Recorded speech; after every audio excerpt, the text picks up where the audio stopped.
for Skylar. Hey there. Good morning, good afternoon, good evening, wherever you are. Welcome back. It's another Red Pill Religion podcast, Red Pill Religion, where we point out the obvious that if you call yourself a free thinker, you aren't allowed to auto-dismiss ideas. So all you free thinkers out there should be willing to have a conversation about a proposition you don't agree with. So as we say, you aren't a free thinker if you auto-dismiss ideas, and we have a right to think for ourselves always. And so we're going to be talking to some flat earthers tonight. Now, before we begin, no, Red Pill Religion is not becoming a flat earth channel. Sorry, that will never happen. However, we do talk about ideas here, and we talk about all kinds of ideas in science as well as in the supernatural. So if you like the kind of work we do here, please support our work on redpillreligion.com. On redpillreligion.com every day, we've got all of our shows go on there. We'll also post articles and videos from others. And we could use your donations, frankly. We're considering moving to Blog Talk Radio, and that'll be about a $400 investment. We haven't decided yet, but in any case, hit that PayPal tip jar while it still works, if you get a chance. We especially thank you, recurring donors. We are still on Patreon, but we kind of discourage you from using it and would ask you to join us on Subscribestar instead. Although if you want to stay on Patreon, we will stay there for you for now. We also have merchandise for sale, but please do find us on Subscribestar. We need your help. This is hard work. Even when we screw up sometimes, we're still trying to do good things here and talk about things people don't like being talked about. Talking about things people don't like is what we do here. Please find us on Gab AI or Gab.com. Come say hi in the Discord chat room. We were thinking about making that paying members only, but we've shelved that idea for now. Please do come. Feel free to come on by and visit. Now, before we begin tonight, actually, I'll introduce who we've got on with us. Our sort of not exactly Christian friend Eric, who's a regular here. How you doing, Eric? Absolutely horrible. Thanks for having me. Well, it's always horrible having you. Eric is not a flat earther, as am I not one. But also joining us is a Christian flat earther. Please say hello to everybody, Rice Ray. Hello, everybody. Rice Ray is Canadian, French Canadian, and really hilarious and fun to talk to. So I'm glad to have him on. And our non-Christian, or sort of vaguely Christian in the way that Eric is Christian, basically not all that much, a God believer more or less, but that's about it. Right, Ted Summer? Yep. All right, and you're both flat. They're both flat earthers. So we're going to have a talk about that. But before we begin, I feel the need, and I almost don't think I should have to, but I'm going to point out, as I've pointed out many times, that for some of the sissies getting all upset because we're willing to entertain the idea that, maybe the moon landing was faked, maybe NASA lies, and maybe the Earth is flat, all of which are three separate propositions, by the way. But willing to consider any of those as even possible. Like that's a big taboo. But I can only point out again, we've had people on this show talk about encounters with demons, talk about encounters with UFOs and aliens, talk about encounters with Skinwalker. We've had people on this show who believe in alien civilizations like ancient Atlantis. We've talked about people who believe there are aliens interacting with the human government down in Antarctica. We've talked about all of these things. So you big sissies who are afraid of the flat earthers should just chill and enjoy having your mind tickled by ideas. And we urge you, bring your hardest questions, okay? And we'll be watching the chat. Bring your hardest questions. Yes, super chats are welcome. If I'm going to whore it out. And I'm going to mention a few other things. We've also had on this show Johannan Ratz, who is a physicist who believes, who based on the science, as a scientist, says the digital universe theory is true, and that we're all living in not literally a video game, but something very much like a video game. and reality is not even there when we're not looking, and this is contemporary physics. And if you're willing to consider that idea is even possibly true, I can tell you, here's my story of digital universe. I found the implications disturbing, as do many people, and many resist the idea that it's a digital universe. Because if it's a digital universe, like literally when you're not looking at stuff, it ain't there. And it's loaded for you to look at when you look. Just like when you're in a 3D scrolling video game like Zelda or Minecraft or Grand Theft Auto or any of those, that reality really works that way. I mean, with all your senses, but still. That's contemporary physics. Elon Musk and Neil deGrasse Tyson both have said they think it's true, as have quite a few actually respectable scientists, which neither one of them is, by the way. But I'm just telling you, that's a contemporary theory in physics. Nothing's really there if it's not being observed. And it operates like a video game. We've had shows on that and nobody ran screaming out of the room. Some people just hate the idea of digital physics. I decided I would let myself believe in digital physics for a couple of weeks just to see how it felt different. And it was what I would call a red pill moment. Not that I became a digital physics believer, because I'm not actually sure what my opinion is. But just going through the exercise that says, I'll behave as if I believe this is true. It did kind of weird me out and it was a little disorienting.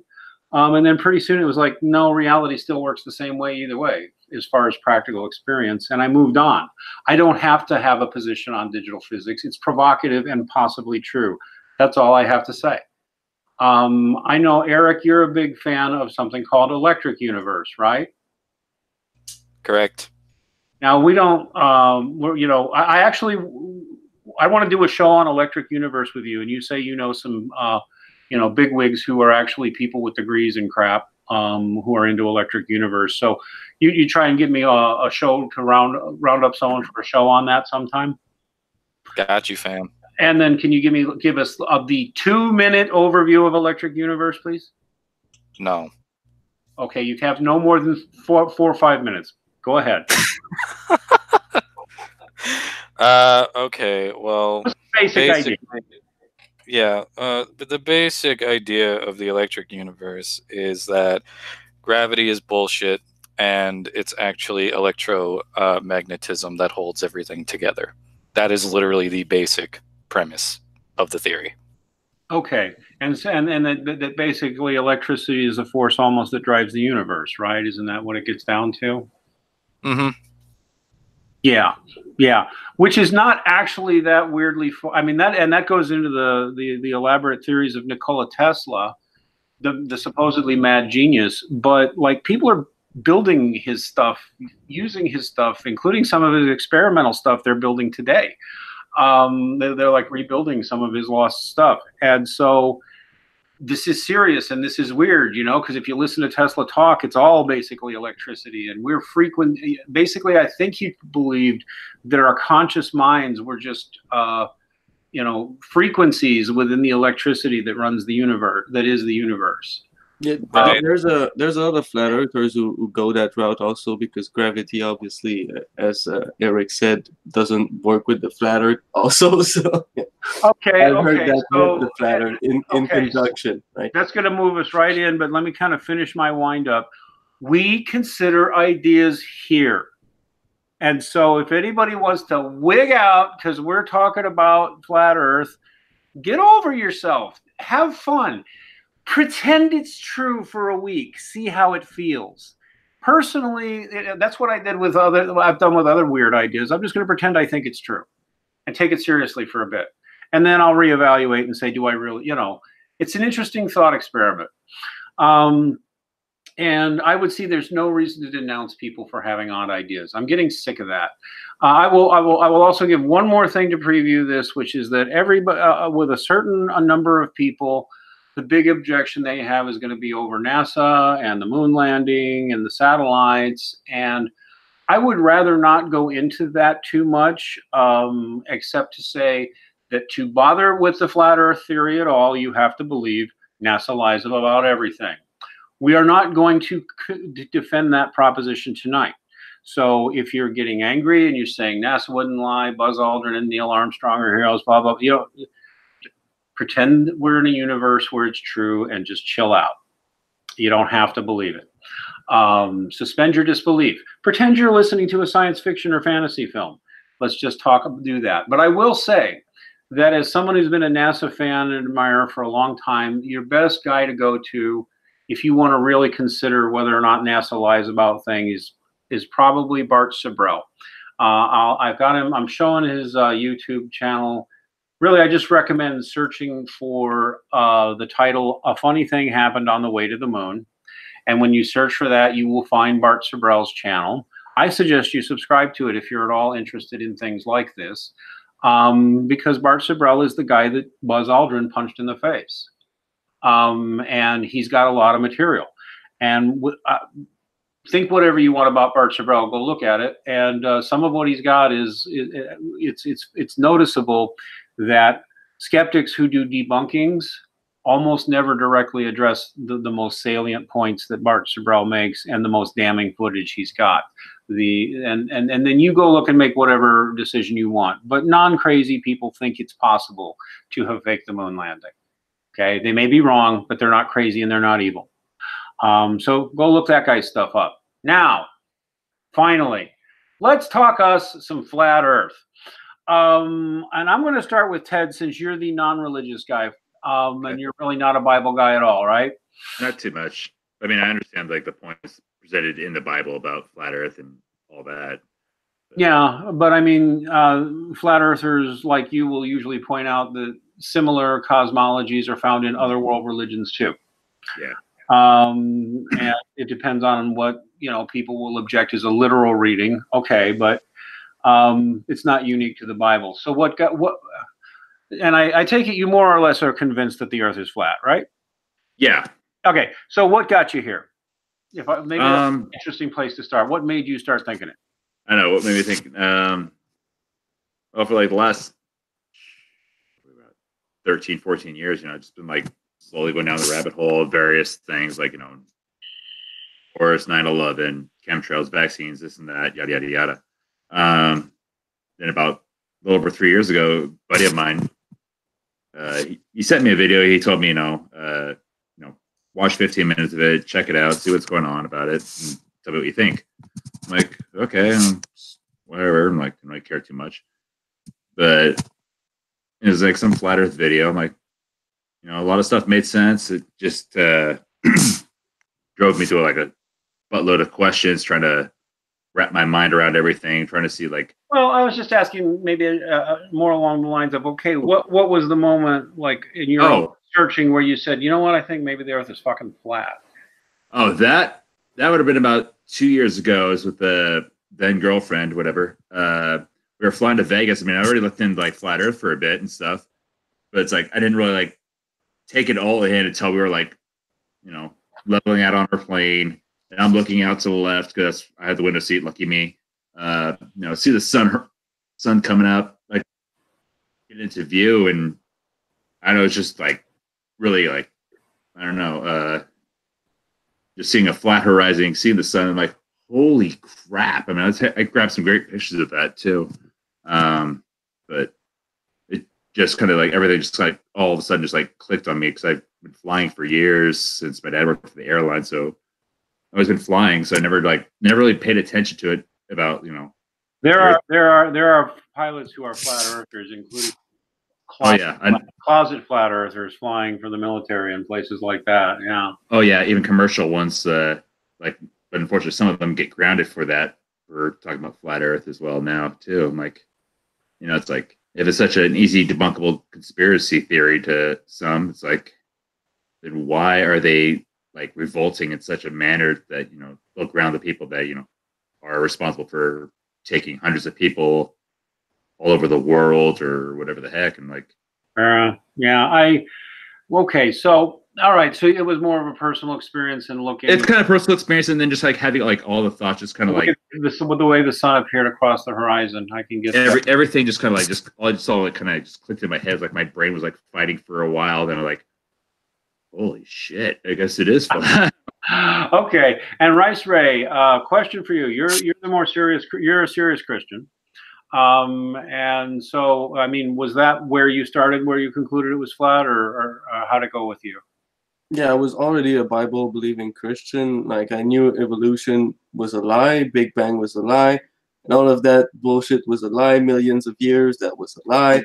Right? I was a younger creationist, so Oh, okay, all right. and then I was confronted with the Bible teach a flat earth. I said, okay, I think that's stupid, but if it's true, then God, you show me, right? You know better. So I humbled myself and I went and looked at the Bible. The Bible says flat earth. So I said, okay, that's all right. I went and looked at the science after. Now, from that, it was flat earth all the way. Now, obviously, there are some things as flat earthers that we do not have a theory for, right? As where the globe has a theory for everything, we do not, because we are mostly all independent scientists, right? We think for ourselves, we make observations, right? So Okay. that's that. For example, just real quick, right? Anyone can take water in a bottle, okay, and tilt the container or whatever container it is, and you can observe the fluid, the physics of fluids in a rest state. You will see it's flat and it's a natural level, the face of the fluid, right? Okay. This in itself proves that large bodies of water like the sea do not curve, right? We live on a flat surface. You can Okay. observe So, this is reality to me, and this is what convinced me. Science is there, the real science, not scientism, and the Bible says it's flat. So there you go. okay, so let's okay, large bodies of water appear flat, and that seems odd. All right, that's kind of where it started for you. Why don't you do us a favor, Rice Ray? I know you have the ability to screen share. Can you bring up a graphic that shows the basic model that contemporary flat earthers use? Because I will tell everybody, I already happen to know there's a group called the Flat Earth Society. You can Google up the Flat Earth Society, and they're the best known flat Earth group. Most contemporary flat earthers believe the Flat Earth Society is fake and is what they call controlled opposition. That is a site with useful information on it, but that with obviously very stupid information on it to make flat earthers look bad.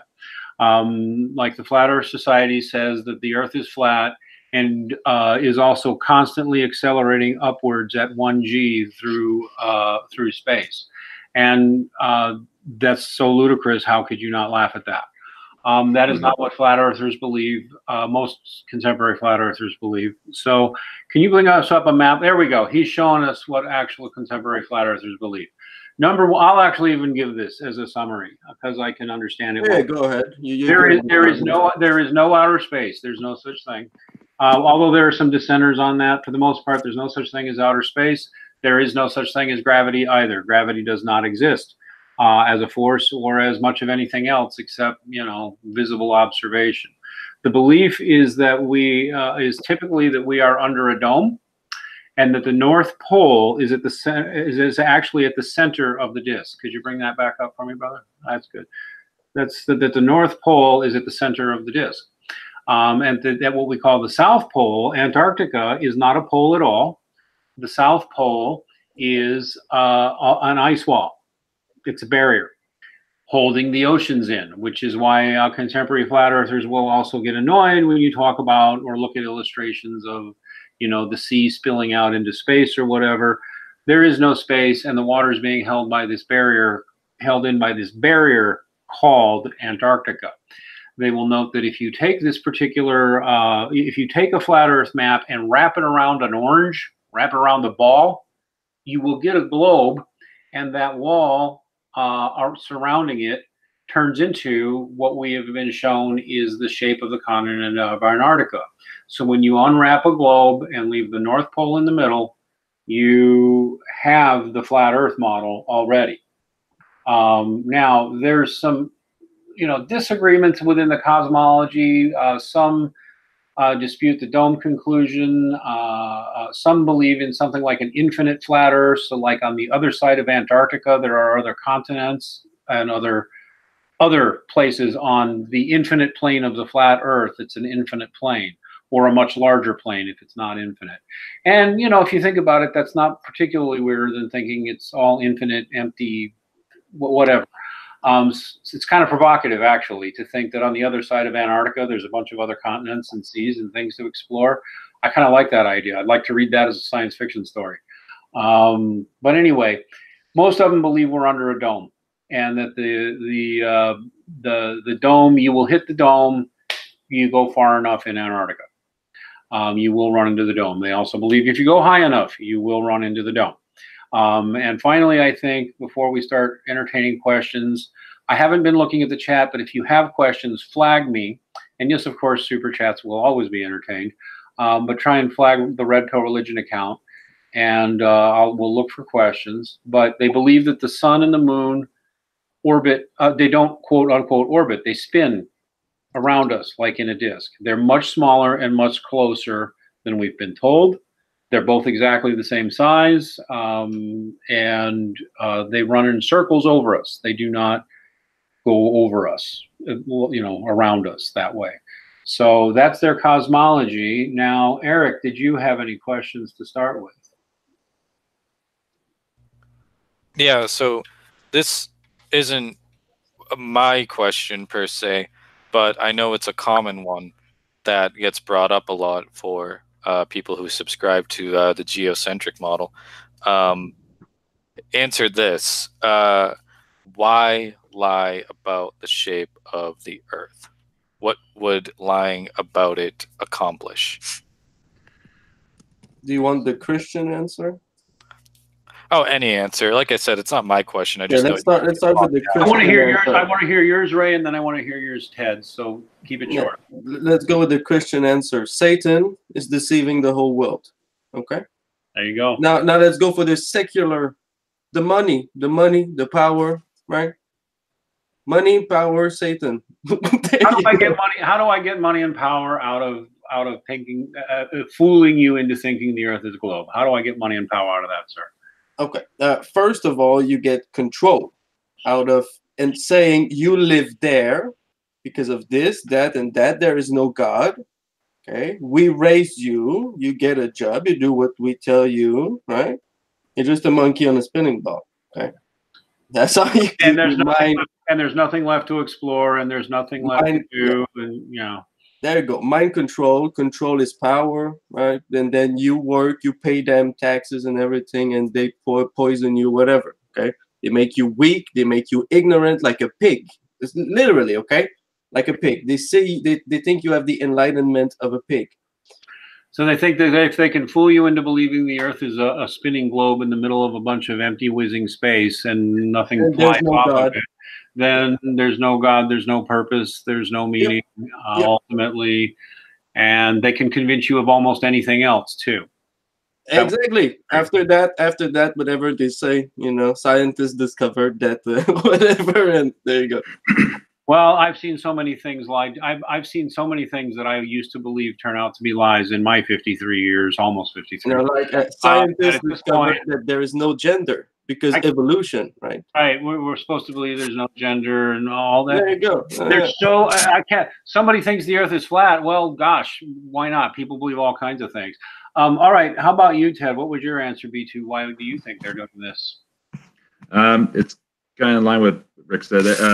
Just kind of same principle. It's like, you know, no God, just like no consequences for what you do. It kind of limits to what your capabilities truly are. I know it's like it does. It does seem like. I just lost my own train of thought. I do apologize. No problem. It does seem like even people who are not particularly religious, if you're confronted with the flat Earth model and you think that it's real, you would instantly think there has to be some kind of God or some kind of higher purpose, some kind of higher something running things. Yeah, because it becomes instantly apparent, doesn't it?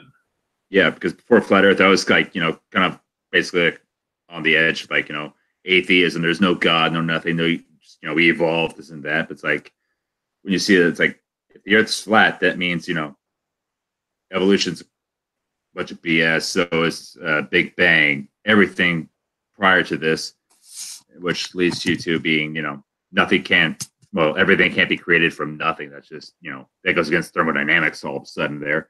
So it's like there has to be some kind of like creator, an omnipotent being that, created. I would point out though that within flat Earth circles, because I've seen enough of it, some there are those. There are those who hold or at least point out the possibility like this is all being faked for us, like we're in the movie The Truman Show, and and there may be some alien intelligence running things, keeping us in and fooling us into thinking, or there may be some ultra advanced civilization on the other side of the, in Antarctica or whatever, that's really controlling things. All of these are within flat Earth cosmology possibilities. Yeah. So. All right, so I'll tell you what. I've got one of my first. I'm going to ask a technical question. We're going to go ahead and just assume NASA lies about everything. Let's just go into the for the purpose of this exercise. We'll assume NASA lies about everything. There's no satellites. It's all ground-based. Blah blah blah. We'll just accept that. How do you explain a lunar eclipse to me, or a solar eclipse for that matter? Do like Rice Ray, do you have an illustration on that or an answer on that? Well, okay. Basically, a heavenly body is moving in front another heavenly body. Okay. Now, in the globe model, this includes the Earth being a heavenly body moving in between two other heavenly body, right? Now, you could apply the same thinking, because that in itself is not a proof of either of the models. We see this happening. This seems to be because of heavenly bodies going in front of another. Putting the Earth in the equation adds nothing or take out nothing to the fact that a heavenly body is moving in front of another. So you could have the sun moving in front of the moon. In case, for example, I think a solar eclipse, you have the moon moving in front. But during a lunar eclipse, they say, oh no, it's the Earth. Well, what about it's another heavenly body moving in front of it? We just don't know about that body, right? Or we know about it, but we just attribute the effect to the Earth, right? Now, if you go in Vedic cosmology, they call that body the descending and the ascending moon, okay? It's called Rahu and Ketu, okay? And those two bodies are responsible for the eclipse. They are said to swallow the moon and spit it back out, because it's a demon that came out of the underworld and got his head chopped from his body, okay? So he eats the moon, swallows the moon, and spit the moon back out. This is the Vedic cosmology right there. So a heavenly body moving in front of a heavenly body. That's an eclipse. There you go. Okay, so you're positing that there is a heavenly body. Okay, we've already accepted the sun and the moon are circling above the disk. They're in a rotating fashion. You're positing a dark body. Well, okay. There are seven planets. The 7 planets are the 7 days. Okay. Now there is the ascending and the descending lunar path, or I don't know how to. You can. Well, give me a sec. I'll pull up the Vedic astrology here of Rahu. There we go, and I'll share my screen here. There you go. Share screen. So this. Well, do you see my screen right now? Yes, sir. Okay, so this is Rahu. Is the north lunar node. Okay. When moon moves from south to north, its orbit crosses the sun path. The incision point is called the Rahu or dragon head.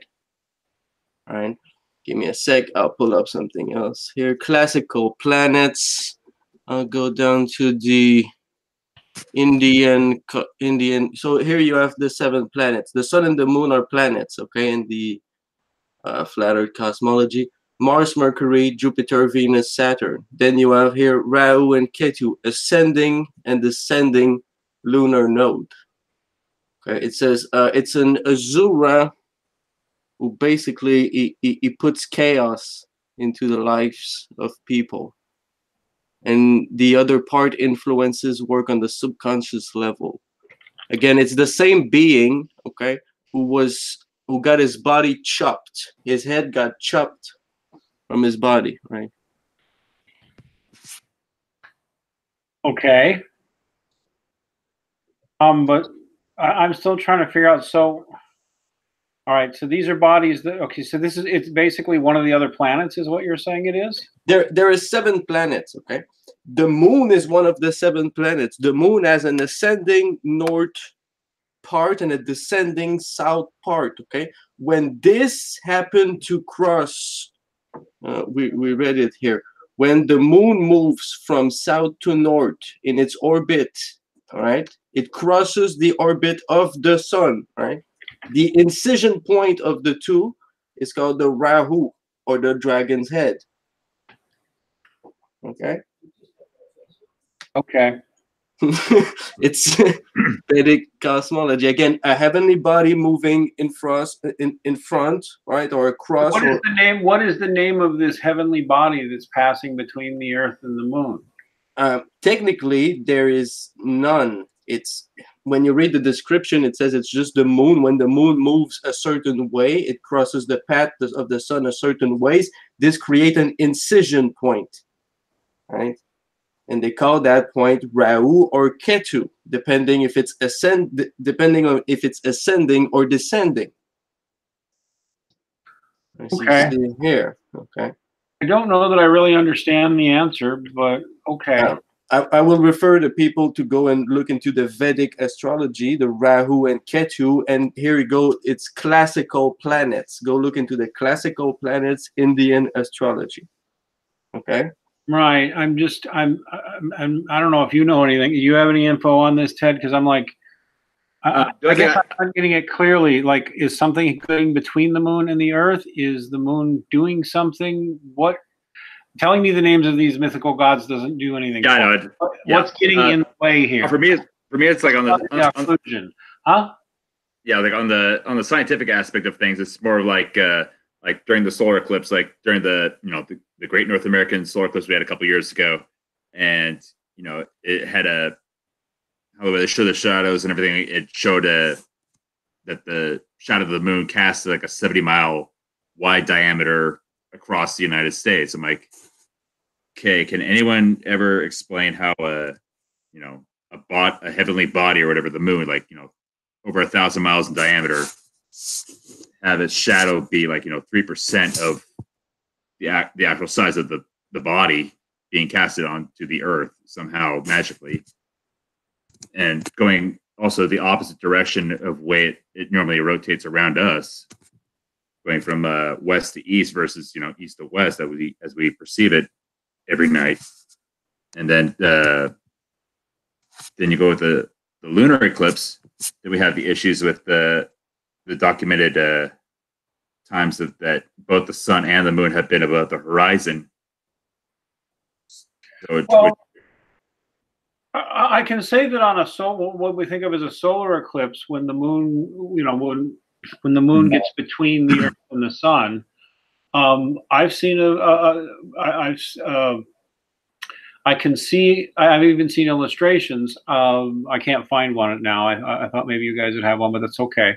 The sun and the moon are both running in a circle, and they're both in, the circles are somewhat irregular, and then basically they will meet up, and like on a spirograph or whatever, they will occasionally meet up. I got that GIF. Give me a sec. Yeah, don't bring that up. And so that's an explanation that has made sense to me, at least. I could see that.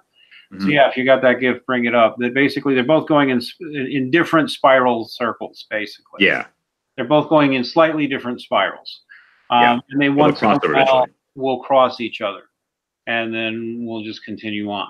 Just like that's what sundown is. I think you should see it right now. Yeah, that would be good. I just shared my screen. You see it? Elliot Hall has it. No, we're not seeing it at all. Or am I? Are we? Hang on, I'm having trouble on my end now. There you go. We have you. All right. So let me see if I can stick you up front there. You see, they're both running in, yeah, that explanation I can see. They're both running in concentric circles.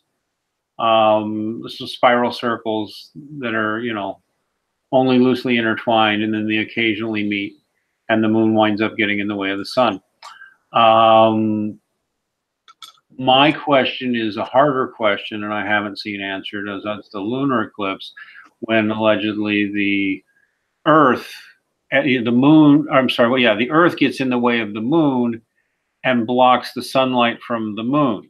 So you see a lunar eclipse at night. And I guess I'm trying to get at what exactly is getting in the way there, or what exactly is eclipsing the moon. Well, maybe we won't have an answer to that tonight. I don't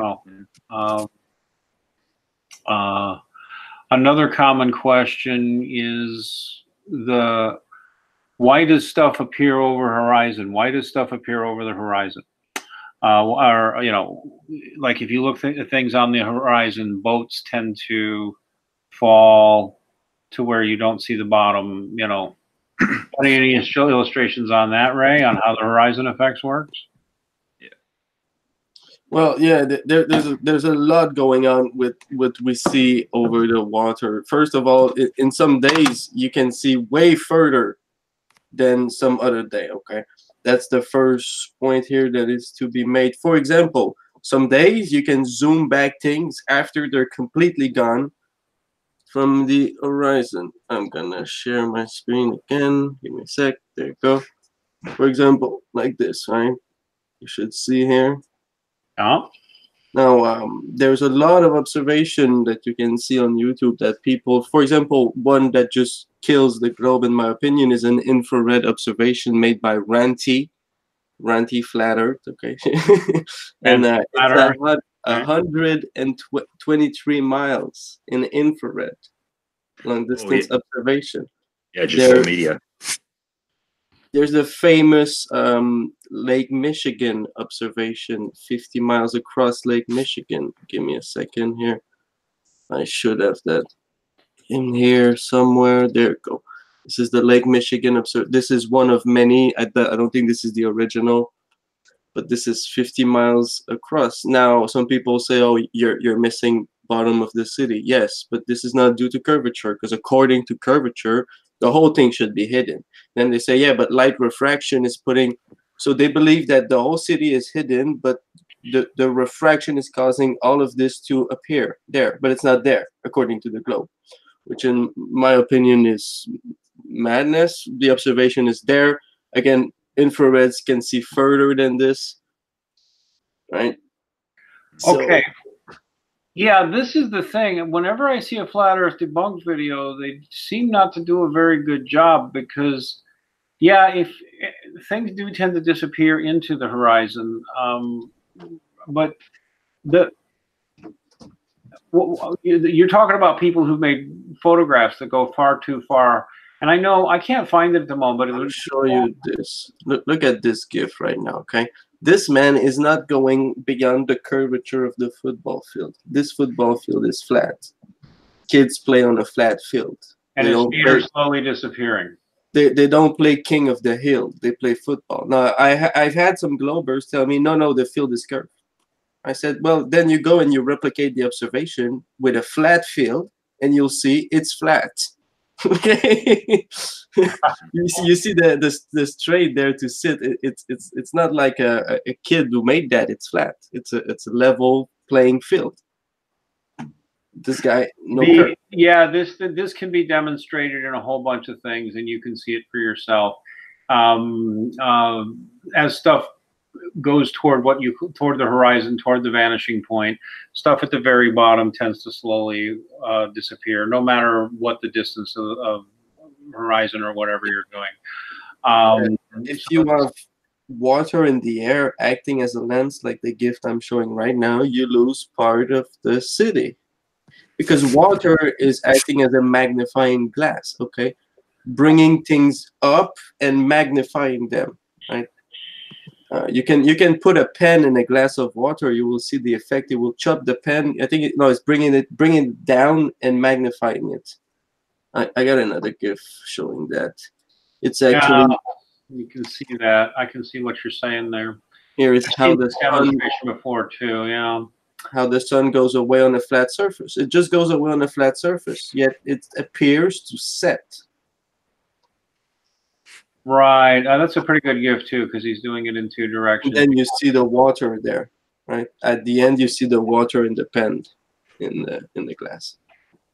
And it's a flat surface, right? So it's not curvature, and the other one is not science. I'm just gonna put that here for the laugh of it. Okay, there you go. If you believe ships are disappearing behind curvature at like 3 miles away from you at the beach, but you see dozens of miles of flat horizon. Oh, I see what you're saying there. Yeah, you do see ships slowly, their bottoms disappearing well under what you would expect from the curvature of the Earth. And I'll affirm, you don't see the sail before you see the rest of the ship. That's actually Same problem here. by globe earthers. So yeah, but what's so compelling to me, the one thing that's always been most compelling to me, like I can't test the satellite theory. I can't. You know, if NASA's faking everything, how would I prove that or disprove it? And otherwise, a lot of this is, but this one is really hard for me because they're taking photographs of things that are way too far away. Now, what my son says you're doing is that your cameras are that the flat Earth photos like this one. This is taken of the skyline of the city of Chicago from over 50 miles away. According to curvature of the Earth theory, this should not be possible. The whole city should be well below the flat Earth, well below the horizon, on the other side of the curve, and yet they could get a photo of it. If you go to Chris from Inspiring Philosophy, I'm sorry, not Inspiring Philosophy, Red Pill Philosophy. I have been following this guy, Red Pill Philosophy, for like literally 6 years. I mean, not super regular, but I check in on him now and then, you know. And in the last 6 months or so, he's been on a flat Earth kick, and he's done some of his own telescope experiments that look very convincing. Freaked himself out a little bit too, like literally him and others just showing with binoculars, telescopes. Chris went and got a real glass telescope too, I do believe. Most flat earthers use a P900 or a P1000. The observation that Chris made is a 13 miles lighthouse. It should be hidden behind curvature. It's not. Some days he was missing the bottom part of it, but recently got the whole thing. Okay, the whole lighthouse complete. There you go, 13 miles away, no curvature. 13 miles, and frankly, I'm not prepared to do the math here, but you should. If I understand the math right, at 13 miles, that should be totally impossible to shot. You're supposed to have 8 inches of curvature per mile square. Now, some globers will say this is not accurate, but it's a good overall anyway, over 13 miles of what you should or shouldn't see. Yeah, it should be almost like 100 feet or so. And I guess the explanation that they have is there's light refraction and other things are causing almost a holographic illusion effect. For Chicago, the first time they said it's a mirage. The guy at the news guy said it's a mirage. Then it's a mirage. Yeah, then they got like people said no, it's not a mirage. So then they had to say, oh, it's refraction, and the city is there. You have a problem with your ball. My son is convinced you guys are just liars and that you're taking your photos way up higher. Well, that's the beauty of flat Earth. We say go and do your own test because we're all scientists, and there's no excuse for appealing to authority and say I'm not gonna do the test myself because I believe whosoever it may be. Okay, again, not dropping name here. Whosoever told you what you believe in, go and test it because you have no excuses. That's the point. Go and test it. So you're saying anybody can do this? Well, I mean, how the hell am I going to get a P900? Yeah, well, start slowly. Start with a binocular. Start with little things. Observe the path of the sun, the stars. Try the. Right, there's many ways of trying to. So the calculation is I should lose 8 inches from curvature every mile, right? Per mile square. Per mile squared. So it's just like to multiply the mile. So it's like for they're looking at 10 miles, so it's going to be 10 times 10 times 8. Then you divide by 12 to get the footage. And that's going to be, surprisingly enough, 66.6 feet. Okay. So I guess we can leave that as a challenge if anybody, because that to me is the one that I like. Most of it I simply can't test, and so what would I? But this is one I could test. Now, frankly, I don't have the money or the time right now to go to test it, but I would be curious if anybody in the audience wants to do it and wants to come tell us about your results privately or publicly. Because this is the one I keep looking at, and I'm going, I have no good explanation for this. Right. This is the one where the shoe's really on the other foot. How are people getting, clear shots of things 10 miles out, 15 miles out, 20 miles out? Yeah, only two options here. It's flat, right? Or it's refraction. If we go with the accepted model, now if you want to say the ball is bigger and that's another, but if we go with the accepted model, it doesn't work. So there you go. Or it's light refraction, right? The city of Chicago in that picture, well, it's not there. It's just light refraction. There you go. That's how the globe answered that. So yeah. Well, we've had a lot of conversation going on in the chat, but I haven't seen anybody actually flash any questions. So, I mean, that's okay. But if anybody actually has a question, please feel free to share. I do have a question, sir. Would you ever invite Rachel Edwards again and also invite Antonio? I would love to see Rachel Edwards back, but I mean, if she would ever come back, I'd love to see Rachel, but she left. She wants nothing to do with the old men's rights crowd and doesn't want online drama. And so I don't know, but I mean, if she ever wanted to, she'd be welcome back here on a heartbeat. I always liked Rachel.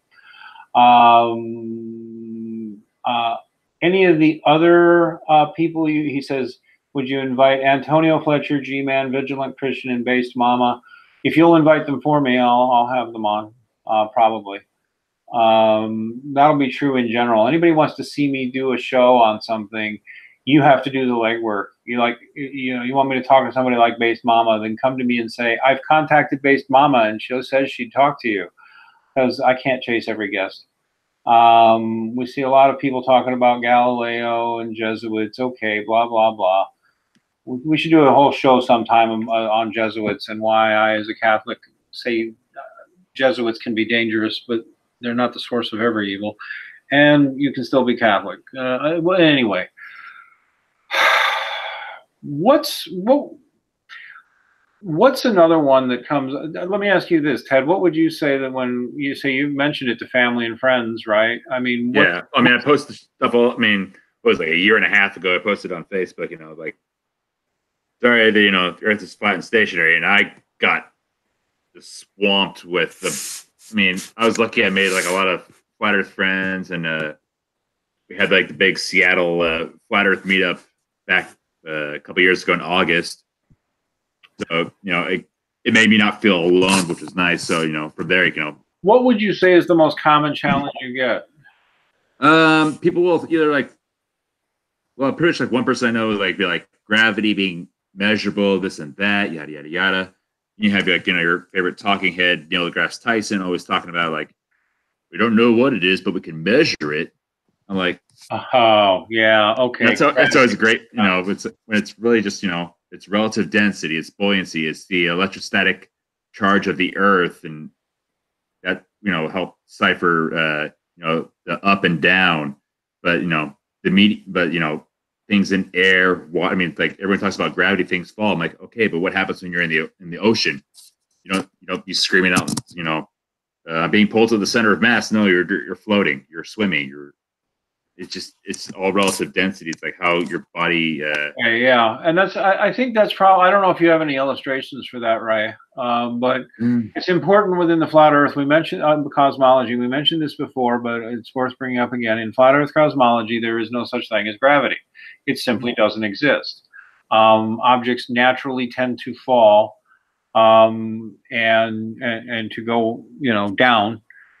They do this naturally, and it's more or less based on buoyancy. If you're heavier than what's beneath you, you will fall. Yeah.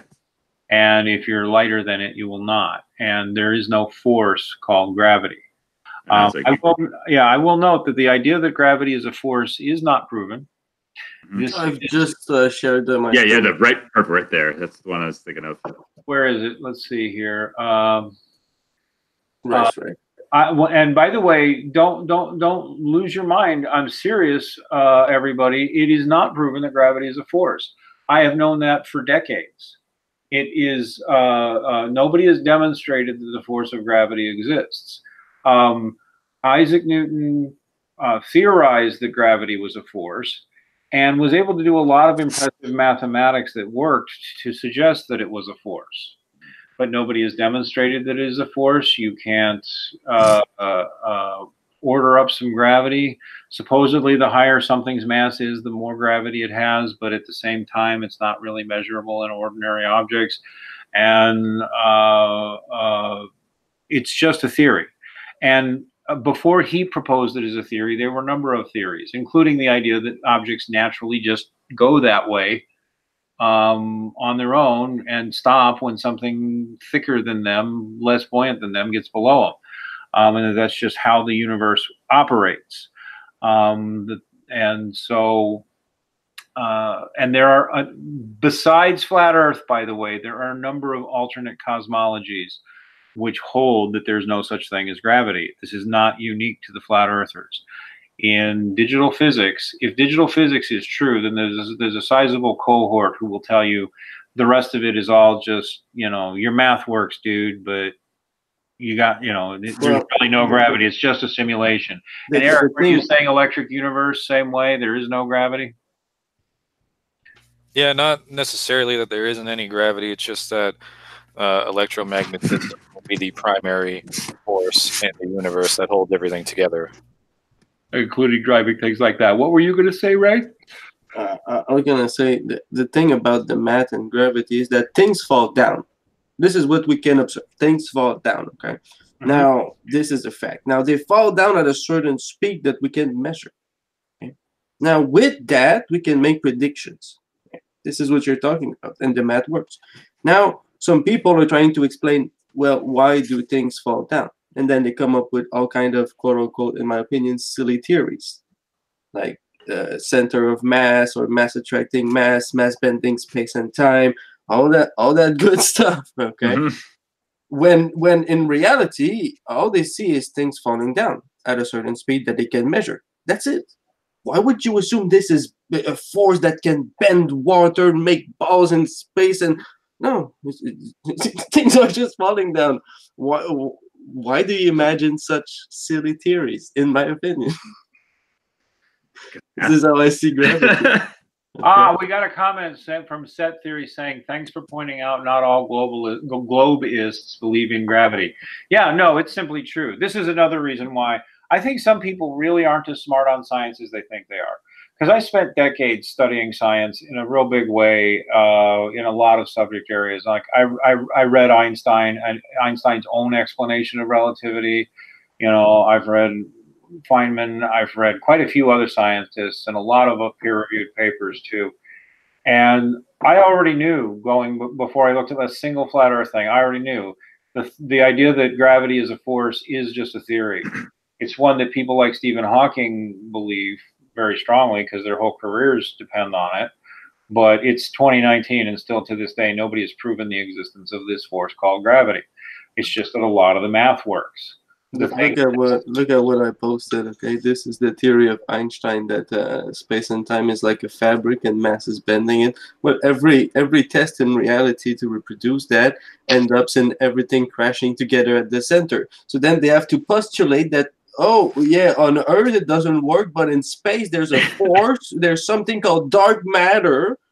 Okay, in between the things. Okay, so it works in space. It doesn't work on Earth though. But you have to believe us, it works in space. That's that. Good job. Good job. And let's just be honest. There is real trouble for the Big Bang Theory out there. And there is real trouble for current cosmology. That doesn't make flat Earth true. But at this point, I mean, I believed in the Big Bang Theory for most of my life because it started getting popular when I was a kid in the 70s. And I read Einstein. I read a whole bunch of other stuff even back then, in the 70s, 80s, 90s. And it's starting, and it was kind of cool because when I was a kid, it was very exciting because the old steady state theory model of the universe was dying and Big Bang was coming in, and I got to see that change. Like when I was a kid, it was like this new exciting theory of the Big Bang, and then it became the totally accepted theory of all everything, you know, right? And it just been that way for decades. Although in reality, Einstein and Lemaitre never thought it was infallible. They never, you know, they never posted it that way. They really didn't. In fact, a lot of people who say that it's a Jesuit conspiracy, well, it might be, but if you look into the history of Georges Lemaitre, he was a Jesuit, but he was actually, from all I can see, a pretty humble man working as a cosmologist. He looked at Einstein's theory of relativity.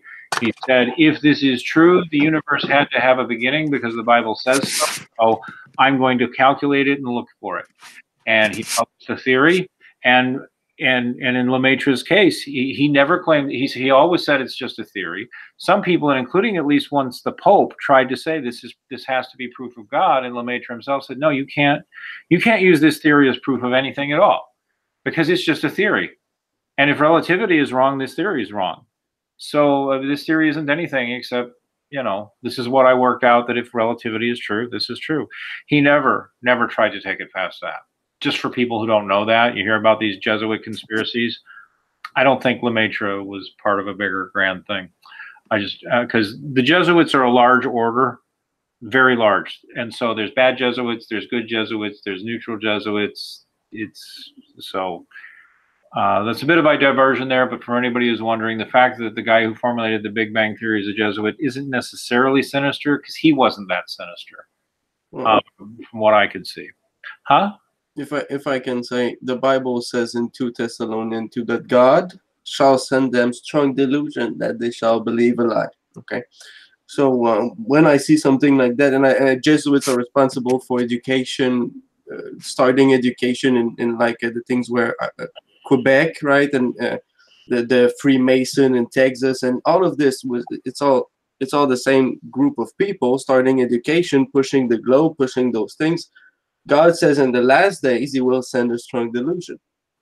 Just something to think about. And I posted a quote of Michio Kaku if you want to look at it. Yeah, in fact, I'll quote that. And I'll go, to get back to my point about it, the Big Bang Theory is falling apart. It really is. Nobody wants to say it out loud. Although I saw it mentioned in a popular magazine recently. Like, I can't remember which one, but it was a regular mainstream news magazine saying Big Bang Theory is in trouble, and that's because it is. And what physicist I can never say his name, Michio Kaku. He says here, he's a quite famous physicist. He's utterly correct. He says, usually in science, if we're off by a factor of 2 or a factor of 10, we call that horrible. We say something's wrong with the theory. We're off by a factor of 10. However, in cosmology, we're off by a factor of 10 to the 120th. That is 1 with 120 zeros after it. This is the largest mismatch between theory and experiment in the history of science. Yes, and the Big Bang Theory and most of current cosmology depend on it.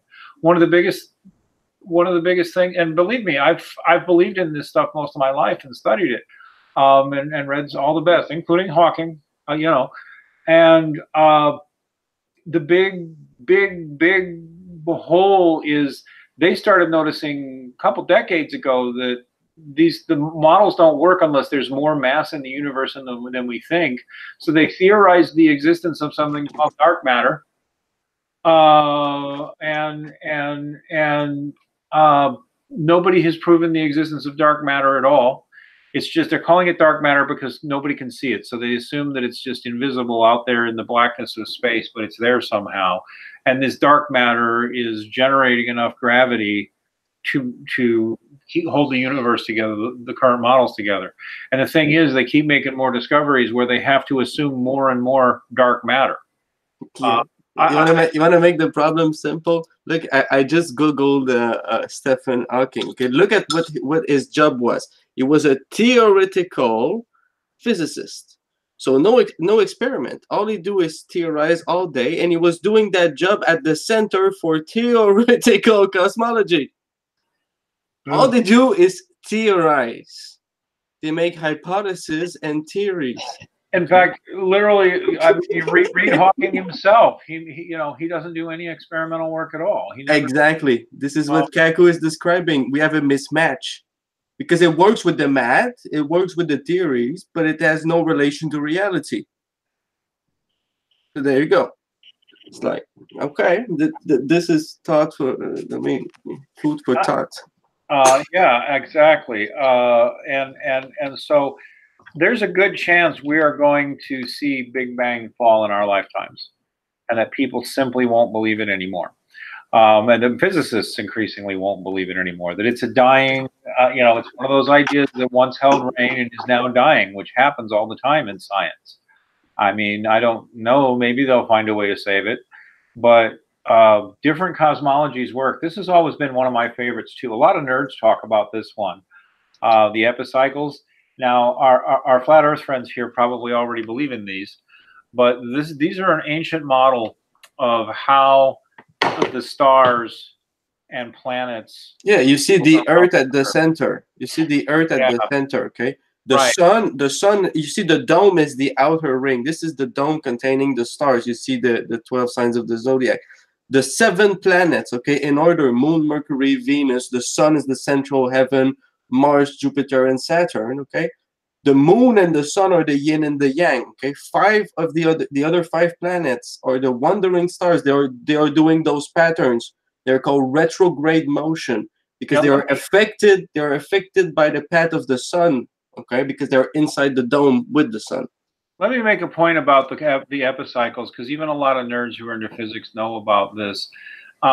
This drawing here of how the planets and other heavenly bodies travel around the Earth in this kind of spirograph pattern. This is ancient. And these work, by the way. If you right now do the math, epicycles still work. Like, they had elaborate epicycle math worked out to draw these diagrams, and they would do epicycle math to describe when, what the upcoming motions of the planets and stuff would be. And this model works, is the bottom line. A lot of physics nerds look at it and say, oh, see, this is proof that you can build a model that isn't true but still works and is practical. And that's something to know about physics too. You know, that's ironic, because in my opinion, it's the opposite. In my opinion, this is the correct model. Right, but the Earth is at the center. 7 planets, the dome. There you go. This is this is used often as an example to young scientists of a theory that works that is false. Yeah, I think this model is the Ptolemaic model. Yeah, and they're saying it should be, but it's helpful if you're going to be studying theoretical physics or theoretical anything. Wait a minute, why? How can you have a model that's false that still works? And that's because if you really understand science and you really understand math, you can build elaborate mathematical models that work that simply aren't. Yep. Correct. So you agree they could have done the same and reverse engineer a model with the Earth going around the sun, even if it's not reality? Well, yes, that could be done. There you go. There you go. I believe this is what they done. I believe this is the correct model, and they reverse engineered a model. They see the sun move, they say, no, the sun doesn't move, we spin. Everything is reverse, backward. And there you have it. There you go. I'm surprised Dirac and some of the others aren't here razzing us tonight. I don't know. I think maybe we've scared the atheists off. I actually was expecting a horde of atheists coming in here. Me too. Honking. Well, they're scared of us now. They really are. I mean, I embarrassed myself and went off on one of Moon. This is high IQ. Like they said, to entertain an idea is the proof of a great mind. To be able to say, I'm gonna look at something, a new model, learn a new model, right? Yeah. This proves a great mind. Because people, they just get cognitive dissonance. They get angry and they say, no. It's like, well, calm down. Just listen. Look at it. It ain't gonna hurt you. Yeah, no. Just gonna change your reality for a bit. All right. Well, I'll tell you what. We've been going about an hour, and I think we've gone far enough. The chat had fewer questions than I was expecting, and fewer challenges. Maybe because people are arguing with each other and talking with each other, but that's cool too. Yeah. Ted, did you have any final observations you wanted to make, or things you wanted to didn't get to get out? Let's see. Not too much. I know it's like crap. I spent like freaking a couple of hours just like going over some like flat Earth proof. I was writing it down, just checking online, everything like that I could. I'm like, I was expecting me to be bamboozled by a load of atheists and. Well, we've scared the atheists off. Apparently so, since that makes up about 90% of the globe Earthers apparently. Yeah, it seems to. I mean, I guess so. People angrily defending the Earth, or the globe Earth, passionately are usually committed atheists, which I find intriguing. Yeah. We've had a number of run-ins with the atheist community, including one totally inappropriate blow-up I had at one of them, who's still a terrible person, but I think who should be chastised, but my actions were inappropriate. But I think maybe at this point they've all decided to stay away from this channel, and you know what? I'm good with that. I'm tired of those. Less drama. Yeah, I'm tired of those people. Yeah. But I was going to say, you're talking about like satellites and everything. There is videos of like satellites being like launched, or like basically just high altitude balloons that have just been reconfigured to be able to like run really independently. There was a video of one crashing down in Brazil. I think it was like last year, with the balloon still attached, and all the lights and beacons and whatever else like going off. But yeah, I mean, it's like for the most part, it's like all our telecommunications just undersea cables and everything. But then you notice like how the undersea cables are actually run through between the different continents, countries, and whatnot. You don't really see much going from like directly from Australia to South America, because if the Earth was a ball, they would know exactly how many miles of cable they would need to lay down. But if they're following a flat Earth model, then yeah, you have to run it up and then down and everything else. But yeah, the interesting thing there is that again, you have to be in for the whole NASA and the space agency. Oh, I know. It's like it's like slowly break them down. I know. But once you've accepted the possibility that they do that, then yeah, flat earthers would. And since I've worked in telecommunications industry, Yeah, I'm actually a network engineer. Yeah, I'm a network engineer. I have a certification for that anyway. I don't use it. Yeah, it's kind of like my friend who woke me up to flat Earth. You don't need satellites for internet. I know, you really don't. Slow. Satellites are too slow for that. And you don't really need them for phone anymore either. And it's just the thing about the money spent for all this. Like, you're spending hundreds of billions of dollars sent some of the space that apparently can run forever with no maintenance whatsoever, when you could just have something down on the ground where you can all. And we know at this point most GPS is ground based. It's not. Yeah. That's an open thing. They don't even have to use satellites anymore, supposedly. If you assume they're lying about everything, they never had them. But it is interesting what Ted just said. Yeah, or no, because rockets do go up, way up into the sky. They can go up at least a few hundred miles. And they can drop balloons up there that are satellites. And that's why you've seen the International Space Station. It could be something like a Zeppelin. Yeah, it could be a Zeppelin. It could be a U-2. It could be hologram. People have like a whole bunch of theories to it. I just think of like the angular resolution of like being able to see something about the size of a 747. Well, we've had those. Yeah, go look up a Zeppelin. Yeah. So, a Zeppelin is something like that. It's essentially a lighter than air, an airship that's, way up into the super high atmosphere.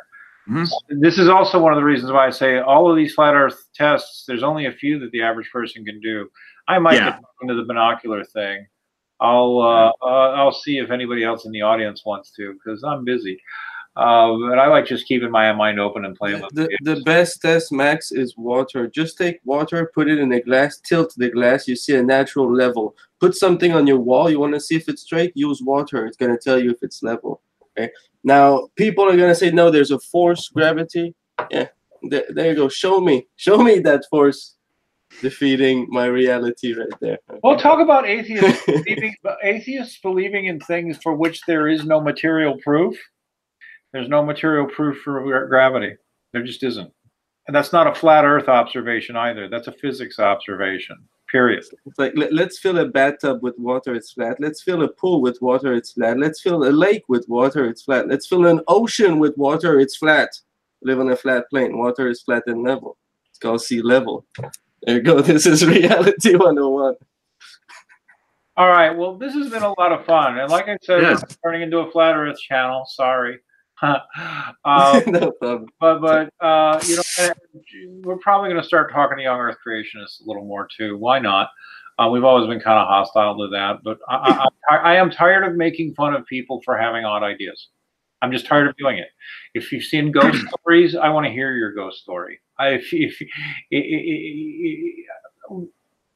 It's time to stop telling people they're not allowed to think about ideas. That's probably my number one thing I hate most about contemporary society, is that tendency to mock people and call it skepticism just because it's an idea you don't know or aren't familiar with, or it's outside of your comfort zone. Learn how to think for yourself. I've actually learned a lot of interesting things looking at flat Earth videos, and I'm not a flat earther, but I wound up learning a lot of interesting things anyway. I'll never be a physicist, so I'll never be able to prove digital physics. So I can only have so much, you know, and I can only have so much opinion on electric universe or any of that. I think the most important thing on any of this is that people stop being afraid of ideas. Stop letting the skeptic bullies, the so-called science experts, tell you what you're allowed to think or not allowed to think. Do not allow people to tell you you're crazy because you have a different idea from them. That's crazy. And don't do it to other people anymore. Try to do that less. Try to call other people crazy less if they think something you simply disagree with or that sounds odd to you. All right, well, what we're going to do here is we're going to close it up. We'll go ahead and open up the Discord chat and the nightly philosophy bull session in Discord in about the next 15-20 minutes if anybody wants to just come in and chill. Otherwise, everybody, I want to thank Ted for joining us. It was great having you, Ted. Yeah, great having me on here. Rice Ray, we see you now and then, and you're always welcome, man. You're fun to talk to, so good having you. Eric, I thought you'd have all the hard questions, but still glad to have you, man. And we'll be in Discord chat. So please, here on YouTube, give us a like, give us a subscribe. Please go subscribe, more importantly, to the Red Pill Religion channel, which is not this channel. Go get to our main Red Pill Religion channel. Subscribe to that. We've got new content, including formal interview stuff there.